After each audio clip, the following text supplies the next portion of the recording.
Hi guys, I've got a knife review for you today. Here in front of you can see the Ganzo G720-o. Now, the O stands for orange, but this knife also comes in black and green. Now I got this knife from gearbest.com, and there it's listed at $16.99. And really, for a $17 knife, this is a pretty nice knife. Now when you get it, it'll come in a box like this. It's just got a pull-out section here, and it's got a little cheap carrying pouch. That is kind of cheap, but put it over there. Now, this knife is a copy of this knife. And now this is a $200 knife by Lion Steel. And you'll notice, yeah. But that's okay. It's got some slight differences. This has got a kind of pseudo-axis lock, which is Benchmade's kind of design. I don't know what you call it if it's not Benchmade, but and this one's got a frame lock. Now this one's also got aluminum handle scale, and this has got G10. This blade is 440C, I believe. Yes, 440C, and this blade is a D1 tool steel. So very different. And then this is a $17 knife, and this original is a $200 knife.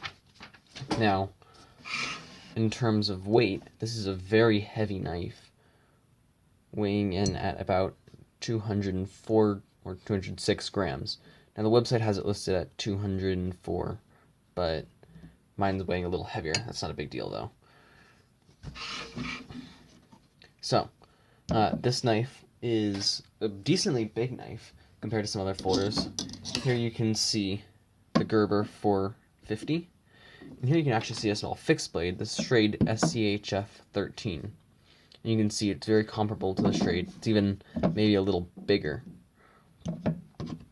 But one of the nice things about it is, of course, it's a folder, and so it folds up nice and small. And for a $17 knife, this is really, you're getting a lot of knife.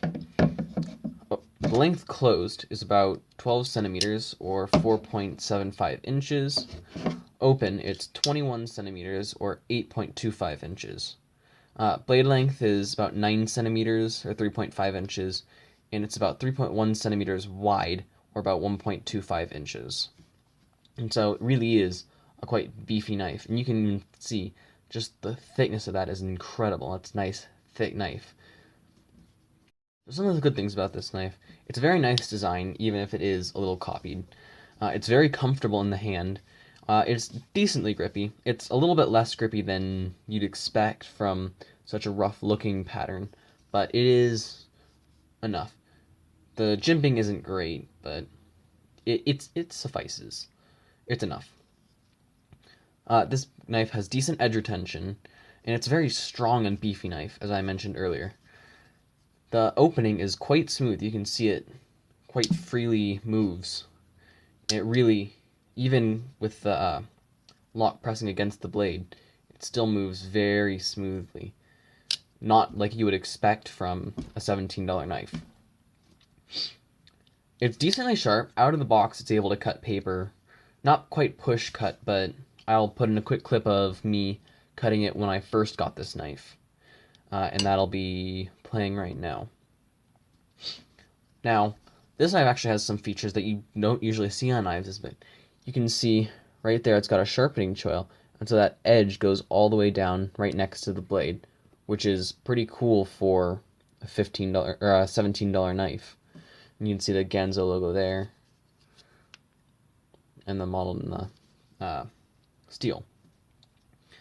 So this knife is a nice knife, but it's not really perfect.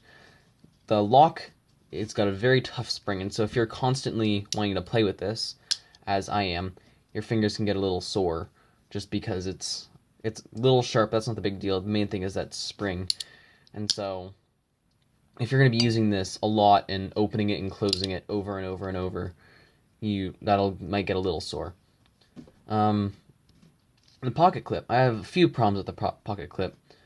First of all, it's only tip down. And you can't rotate it. It looks like you can just flip it around, but I don't know if you can see that, but this is cut at an angle. So if you actually put it on this side, the pocket clip's like way over here, and it's really kind of awkward. This screw on the top is proprietary, and that wouldn't be such a big deal except the fact that it comes loose. And so if they had some sort of Loctite on there so that it wouldn't move, that'd be fine. So I had to tighten that a few times while I was using it. And this screw also serves as a glass breaker. One of the things that really sucks about this is its shipping time. This one took me about a month and a half to get with free shipping, but I guess that's to be expected for a Chinese knife. So overall, this really is a pretty good knife, especially for the price at just $17. It's a great heavy EDC knife if you're doing a lot of really heavy work. It's not moving at all after all of the things I've done to it. And this would also be great if you are more of a better knife guy and you have some nicer expensive knives, but you want a knife that you can really beat on and destroy. This knife is pretty tough, especially for the money. So I really recommend everybody pick this up.